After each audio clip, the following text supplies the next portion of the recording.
আজ আমরা easy trick apply করে স্টেনসিল বানাবো এট এ লো প্রাইস। তো আমি এখানে কিছু প্রিন্ট আউট বের করেছি আর চাই ফাইল ডিভাইডার। আমরা এখানে চাইলে থিক প্লাস্টিক শিটও ইউজ করতে পারি।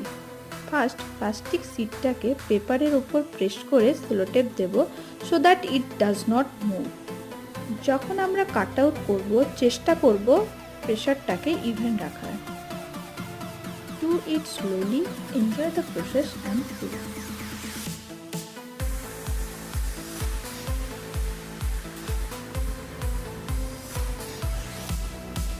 চলো ইটস ডান।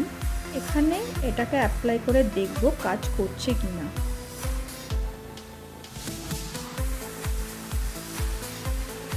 নেক্সট ভিডিওতে আমি অবশ্যই দেখাবো কিভাবে এই ইজি ট্রিক অ্যাপ্লাই করে বড় ক্যানভাসে সহজে আর্ট করা যায়।